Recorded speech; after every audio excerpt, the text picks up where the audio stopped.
Aldaz Mabelin. Presente, buenas tardes. Gracias, Arias Dallenberg. Presente, buenas tardes. Barragán Araceli. Buenas tardes, presente. Borja Rosemary. Buenas tardes. Garanqui Melanie. Buenas tardes. Carguachi Sonia. Buenas tardes, presente. Cedeño Kerly. Presente, buenas tardes. Chilisa Kerly. Ya. Buenas tardes, doctor presente. Díaz Dayana. Díaz Dayana. Escobar Verónica. Buenas tardes, doctor presente. Farías Dayana. Farías Dayana. Doctor, la compañera Daniela me dijo si le podría justificar, ya que tiene una cita médica justo a estas horas. Por favor. Garófalo Mariví. Buenas tardes, doctor presente. Gracias. Gavilanes Scarlett. Presente, buenas tardes. Guamán Angie.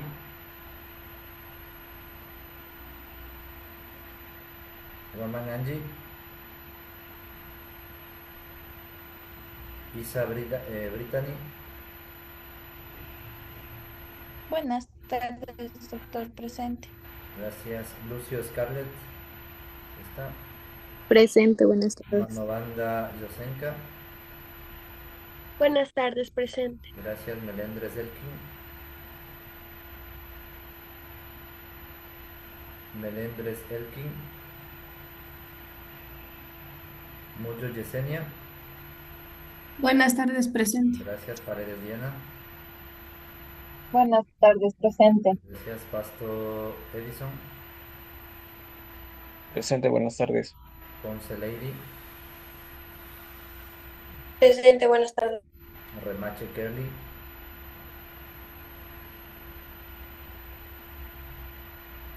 Remache Kerly. Sánchez Dayerli.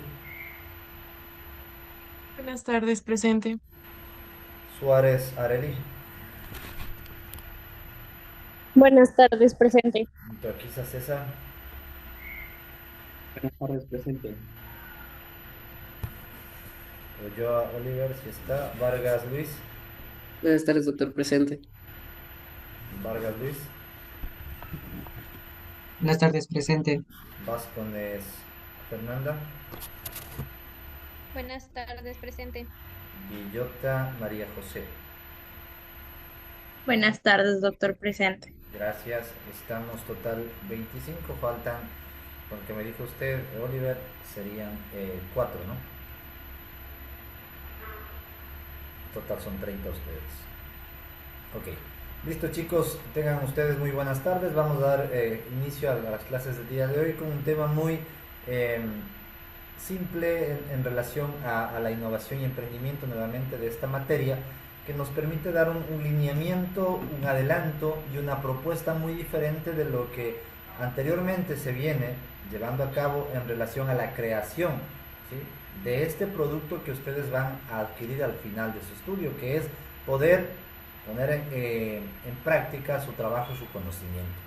Es mediante un conocimiento que hoy en día está revolucionando. Esperamos y lo que uno se quiere es que todo esto, todos los errores que uno tiene de los males que hoy habita dentro de la criminalística, de la ciencia forense, se corrija en base a estas metodologías, ¿sí? Les voy a pasar el video para que ustedes se guíen, se den inicio y comencemos con las clases del día de hoy.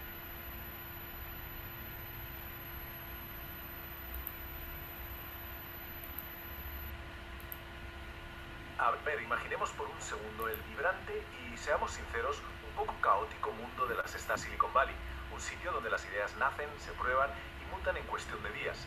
Bueno, pues ahora pongamos esa imagen justo al lado de una escena del crimen, un entorno meticuloso, científicamente rígido y que muchas veces se queda atrapado en procesos increíblemente lentos. Chocan un poco, ¿verdad? Y esto nos lleva a una pregunta fascinante. ¿Qué tiene que ver la rapidísima innovación empresarial de Silicon Valley con la resolución de complejas investigaciones de asesinatos? Pues aunque parezca increíble, muchísimo.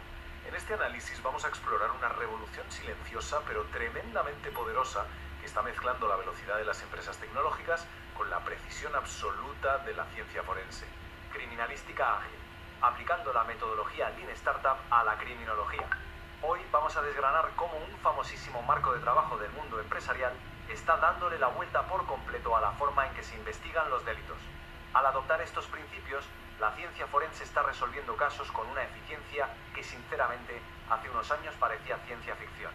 Y lo mejor de todo el asunto es que esta transformación se apoya en conceptos súper lógicos. Vale, vamos a meternos de lleno en esto.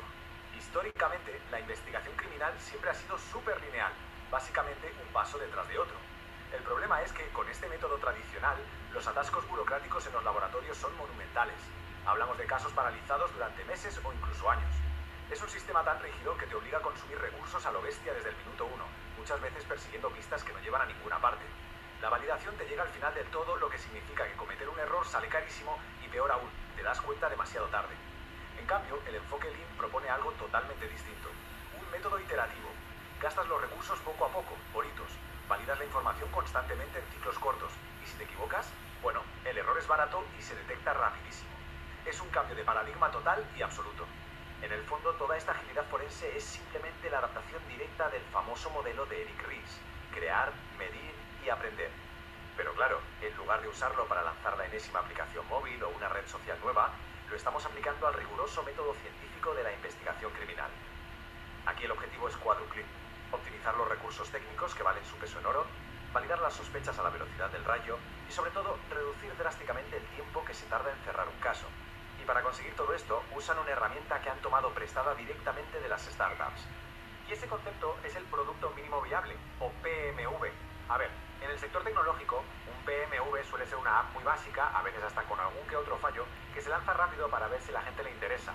Pero claro, aquí hay muchísimo más en juego, no estamos vendiendo suscripciones de software. Así que el PMV forense se redefine.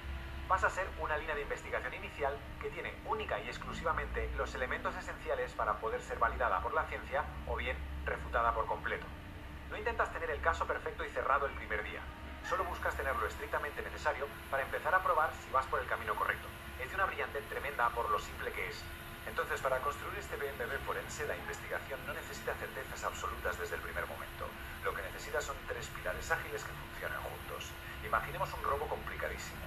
En lugar de procesar 50 pistas sueltas sin ton ni son, primero se establece un móvil, la causa probable. Luego se aísla un círculo muy concreto de sospechosos para no malgastar recursos a lo tonto. Y por último se traza un perfil con las características del autor.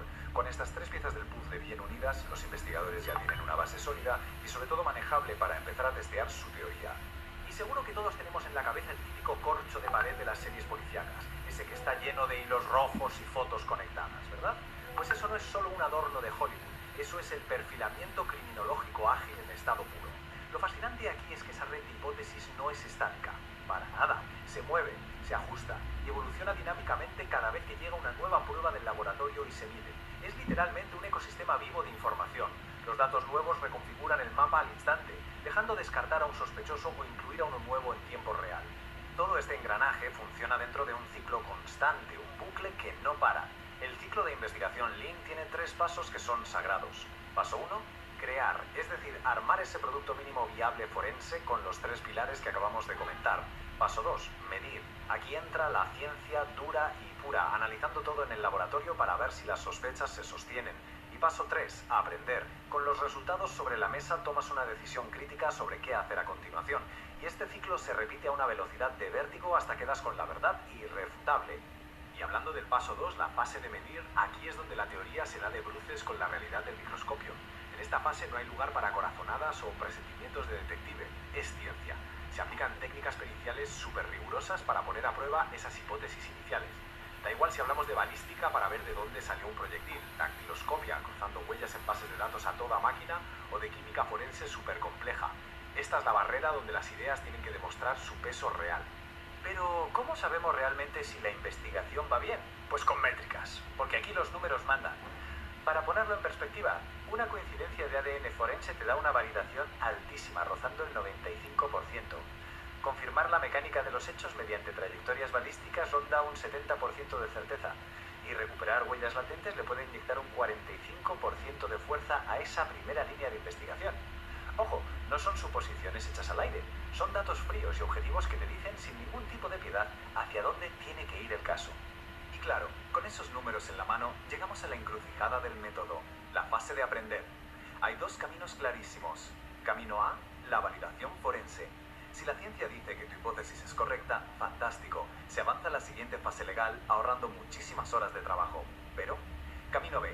Si el laboratorio te da resultados que contradicen tu teoría, el investigador tiene que dar un volantazo. Debe realizar una acción que en este método es obligatoria. Tiene que pivotar. Y cuidado, porque hay que entender que pivotar no es fracasar, todo lo contrario, es el arte de salvar la investigación entera. Pivotar significa tener la disciplina mental de tirar a la basura una línea de investigación en el mismo segundo en que la ciencia te dice que no cuadra. Cortar por lo sano, así evitas perder un tiempo valiosísimo, te obligas a crear nuevas teorías basadas solo en hallazgos reales y, lo más importante de todo, eliminas de un plumazo el sesgo de confirmación. Ya sabéis, esa trampa mental tan humana de intentar que las pruebas encajen a martillazos en la teoría que nos habíamos montado. Toda esta mentalidad analítica se puede resumir en una frase absolutamente lapidaria. La evidencia manda, no la suposición. Es una máxima que exige una objetividad bestial a todo el equipo. Los detectives y los peritos dependen única y exclusivamente de datos irrefutables antes de dar siquiera un pasito en la narrativa del caso. Es un recordatorio brutal de que, si de verdad buscamos justicia, los únicos líderes a los que debemos hacer caso son los datos empíricos. Bueno, y el punto crucial de todo esto, llevándolo al terreno puramente operativo, son sus beneficios tácticos, que son brutales. Al hacer estas pruebas piloto rápidas, puedes saber al instante si de verdad necesitas hacer estudios más profundos o no. ¿Qué consigues con esto? Evitar el temido colapso de los laboratorios centrales. Solo entra lo verdaderamente importante. Además, lógicamente, los costes caen en picado porque dejas de procesar material que no sirve para nada. Y le das a los equipos sobre el terreno una flexibilidad increíble. Y hablando de terreno, esa flexibilidad lo es todo cuando estamos en el epicentro, la escena del crimen. Que un equipo pueda adaptarse sobre la marcha a descubrimientos que no se esperaban ahí mismo entre las cintas policiales es vital. Al final, aplicar todo este agilismo no es solo para acelerar el papeleo, es que consigas reducir el margen de error humano muchísimo justo en el momento más delicado, cuando se recogen los indicios. La investigación nace mucho más limpia, directa y precisa desde el minuto cero. Para rematar este análisis, quiero que nos quedemos con una reflexión sobre por qué se está haciendo todo esto. Y esta frase da en el clavo. La metodología Lean Startup en criminalística no busca velocidad a costa del rigor, sino eficiencia científica para garantizar la justicia en menor tiempo. Ese es el objetivo final. Optimizando cada prueba y cada hipótesis consiguen lo más importante, asegurar que se hace justicia pero muchísimo más rápido. Es una muestra espectacular de cómo cambiar la forma de pensar puede resolver los misterios más enrevesados del mundo. Y francamente te deja pensando que otros campos rígidos de la ciencia podrían darle un vuelco a su historia adoptando esta misma agilidad. Muchas gracias por acompañarnos en este análisis. Listo, chicos, este video era para que ustedes se guíen en relación a la clase del día de hoy en este término que vamos a llevar a cabo en relación a esta investigación que es el Lean Startup, ¿sí?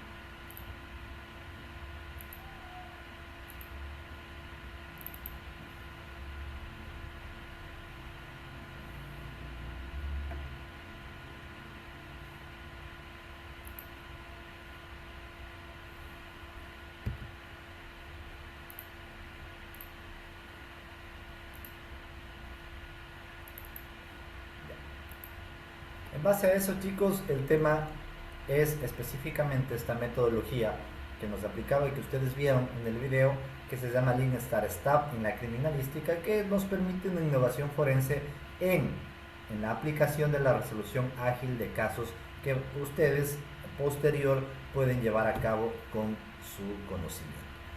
Para iniciar, ¿qué es el Lean Startup en la terminología o en la ciencia forense? Nos habla sobre la adaptación del modelo de crear, ¿sí?, medir y aprender. ¿Sí? Esto sí se basa todo este método. es crear, medir y aprender. ¿Quién lo creó? Eric Ries, el método científico de la investigación. ¿Qué nos permite el aplicar esta metodología a nosotros innovar, a nosotros querer formar un tipo de emprendimiento dentro de este conocimiento, dentro de esta ciencia? La optimización de recursos técnicos, una validación rápido de hipótesis que te permita esclarecerte más del tema y la reducción de tiempos en la resolución de los casos que no permita que se estanquen la gran mayoría de trabajos que hoy en día lo están. Y el uso del producto mínimo viable que vamos a ver más adelante, que es el PMV, ¿sí?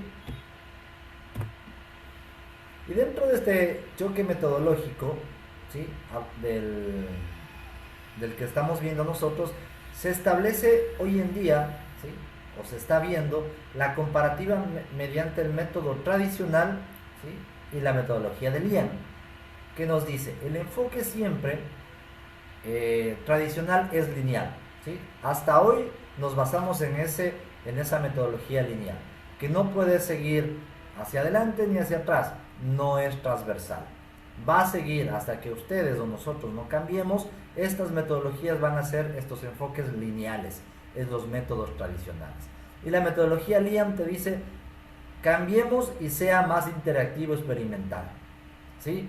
Esta metodología, ¿sí?, transversal también te dice cómo el método tradicional de los recursos es un consumo masivo inicial en las líneas estériles. Es que al inicio nosotros aplicamos todo lo que tenemos, ¿sí?, sin tener en cuenta lo que vamos a ver en la mitad, a largo o mediano o corto plazo, ¿sí? Eso es lo que hoy en día se sigue haciendo. ¿Y cuál es la metodología Lian que nos permite o nos quiere llevar a cambiar todo esto? Es una inversión estratégica por hitos. Lo que tú necesitas, lo que tú vas a hacer, tienes que organizar, tienes que planear para que tu resultado final sea el objetivo. El choque metodológico tradicional con el Lian te dice que la validación, ¿sí?, dentro del método tradicional es al final del proceso, ¿sí? Hasta ahora lo vemos así. ¿Qué hemos obtenido? No hemos visto al inicio si está bien, a mediado plazo tampoco, y siempre vemos al final. Esta metodología Lian te dice que siempre debemos ser un chequeo constante de ciclos cortos, en el inicio, mediano, corto y largo plazo. Te permitirá que reducir todo el consumo e inversión estratégica que tú lo hagas y vayas a hacer. Dentro de este choque también tenemos el costo del error, ¿sí? Dentro de este método tradicional siempre se ha llevado a cabo esto que es el caro y tardío, ¿sí? Te cuesta mucho y tarda mucho, ¿sí? Entonces la metodología Lian te dice, tratemos que todo mediante el conocimiento que tú tienes salga un poco más barato y temprano. Ahí es la oportunidad que ustedes tienen para aplicar todo el conocimiento que están adquiriendo para poner ya en su vida profesional lo que ustedes quieran hacer, cómo quieran implementar.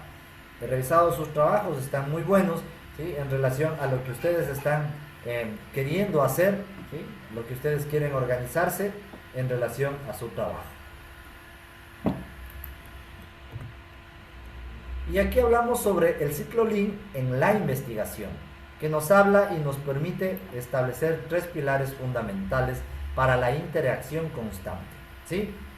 1, el crear, ¿sí? Tienes que crear, tienes que innovar, no seguir en esa línea transversal de que si es que hace muchos años la inspección ocular técnica no cambia, pues yo voy a seguir en el mismo. No, tienes que crear. Y el crear te dice crear un producto mínimo viable, que es el PMV, ¿sí? El segundo te dice medir, el análisis de pruebas que te permitan a ti establecer si es que lo que tú estás haciendo está bien. Y por último, el aprender, el pivotar o avanzar. Ya vamos a ver más adelante lo que es el pivotar, que te decía que si tienes que dejar, ¿sí?, el trabajo porque sabes que el resultado va a ser mediante la prueba, no va a caber dentro de tu investigación, pues lo tienes que dejar, ¿sí? Y avanzar en lo que más adelante tienes, en lo que vas proponiendo y lo que tienes que hacer. Y aquí viene la palabra, lo que dice el PMV, que es el Producto Mínimo Viable, que nos habla que es una línea de investigación inicial que contiene solo los elementos esenciales para ser validados o refutados. ¿Sí? Establecer que un móvil, un sospechoso o un perfil. ¿Sí? Un móvil, la causa probable de un delito. El sospechoso, como un círculo inmediato de interés te permite establecer varios conocimientos. Y el perfil, las características del autor, como ejemplo. ¿Sí? Entonces, ¿qué es el PMV? Es una línea de investigación inicial que contiene los elementos esenciales para ser validados. ¿Sí? Entonces, no te olvides, tenías 3 pasos para hacerlo, ¿no? Que eran estos de aquí: el crear, el medir y el aprender. Y hablamos de la fase 2, que es el medir, el análisis de pruebas. ¿Sí? Como ejemplos vamos a tener estas materias, estas ciencias. Esto es lo que ustedes también pueden especializarse. Las técnicas periciales rigurosas para contrarrestar la hipótesis inicial. ¿Sí? Entonces, que te permita a ti, tú has estudiado y mediante la hipótesis que tú haces al inicio de la investigación, mediante tu conocimiento, mediante la explotación de toda la tecnología que tienes, que has puesto, que aplicas, vas a tener tu resultado. Por eso decía, ¿cómo sabemos si la evidencia válida, ¿sí?, la sospecha? Es que decir que nosotros mediante el conocimiento que estamos adquiriendo, aplicamos, utilizando tecnología, recursos, tiempo, damos un resultado fehaciente, creíble, ¿sí?, que nadie te pueda refutar. Por eso decía que la coincidencia de ADN, ¿sí?, es una coincidencia certera, porque te da parámetros que nadie te puede refutar. ¿Sí? Si es que tú haces bien tu trabajo, si haces una buena comparativa, es lo que puedes hacer. También te da un 70% de trayectorias balísticas al establecer ángulos, distancias, posiciones. ¿Sí? Si haces un buen estudio aplicando física y química en lo que puedes aplicar en el roce del viento, gravedad, ¿sí?, el choque, la distancia, tipo de armas, calibre. ¿Sí? Entonces todo también lo puedes aplicar. Y huellas latentes aplicando en la dactiloscopía en la identificación de una persona, utilizando siempre, ¿sí?, los puntos característicos que puedas identificar a una persona. Entonces, como ejemplo, estas son las ciencias que tú puedes aplicarlo, siempre con tu conocimiento, aplicando, y que todos los resultados sean fehacientes, creíbles, y que tú brindes ese servicio a las personas que vas, lógicamente, a aportar. Dentro de esta fase 3 también te dice aprender dentro del árbol de decisiones forenses. ¿Sí? ¿Y qué es la validación forense? Es aplicar una hipótesis más lo que tienes, lo que encuentras. ¿Sí? Entonces, las pruebas respaldan siempre a la hipótesis. Lo que tú ves, lo que tú observas, es lo que tú vas a crear una hipótesis. ¿Sí? Lo que tú observas, lo que tú dices, encontraste un cadáver, encontraste un arma de fuego, esa es la hipótesis. ¿Sí? Lo que dices, pueden ser 1, 2 personas, ¿sí?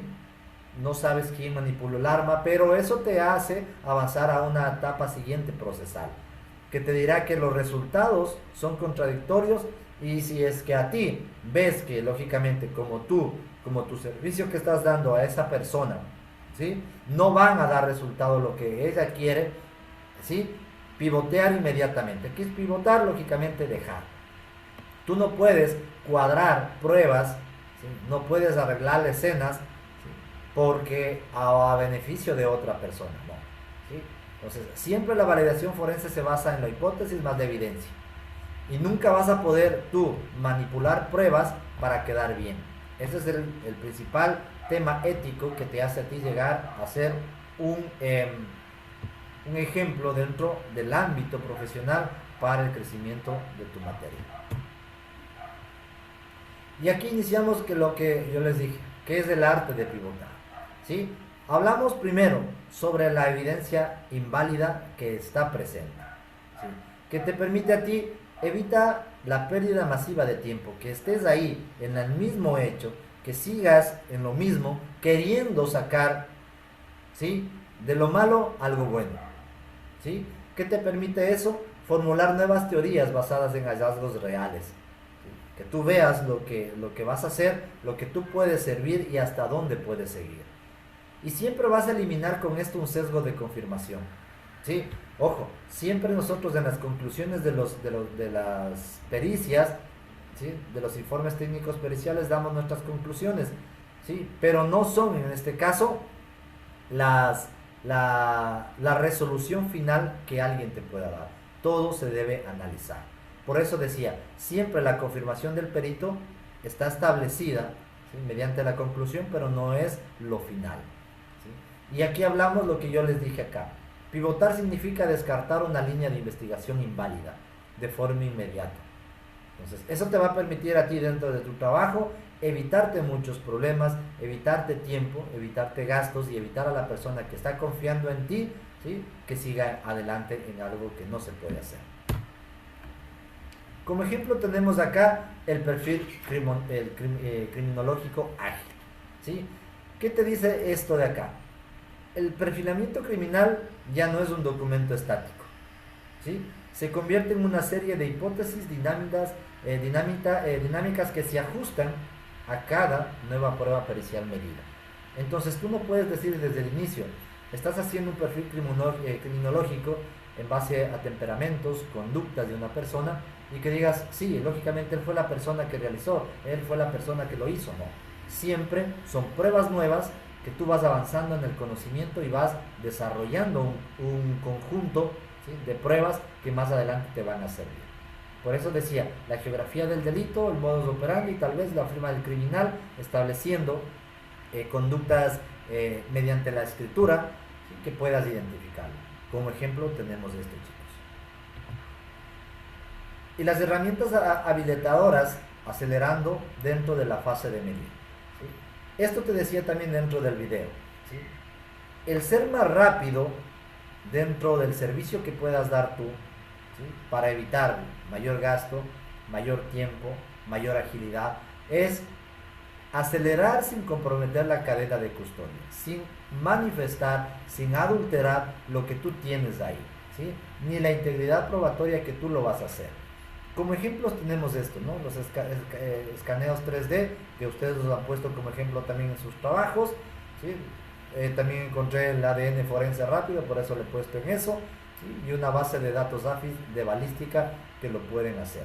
Todas estas herramientas también nos van a servir a ustedes para que ustedes sigan creciendo en su materia, en lo que quieran especializarse. Pero esto es un cúmulo de conocimientos que tú vas a adquirir día a día, lo que tú quieres hacer, lo que tú quieres formar más adelante dentro de tu rama o especialización. Y hablamos de la adaptabilidad en la escena del crimen. Todo viene, ¿sí? Muy relacionado a lo que nosotros hacemos en el lugar de los hechos, ¿sí? Como ejemplo, ¿sí? Les pongo lo que hacemos en el lugar de los hechos, ¿sí? ¿Qué nos permite esta adaptabilidad? Llegar, asegurar a nosotros, ¿sí? Descubrir lo inesperado y el levantamiento. Pero todos estos equipos multidisciplinarios se ajustan siempre a los descubrimientos inesperados en el lugar, ¿sí? Y todo está sobre la marcha. Lo que tú encuentras es algo nuevo, ¿sí? Y estos resultados de la reducción drástica del margen de error humano durante el levantamiento de indicios. ¿Qué buscas? ¿Qué vas a buscar tú siempre en el transcurso, en el avance de tu conocimiento? Es que haya el menor margen de error, ¿sí? Entonces, a veces la acumulación de trabajo, ¿sí? El tiempo, hace que cometamos muchos errores, ¿sí? Muchos de fondo y muchos de forma, ¿sí? Pero al fin son errores. ¿Cuál es el fin de esto? Que tú te adaptes a lo que tienes, seas rápido, pero reduzcas el tiempo sin errores. Y al final tú veas el resultado que quieres dar a la gente, lo que tú has aprendido, lo que tú has puesto a prueba y te sirva a ti como beneficio.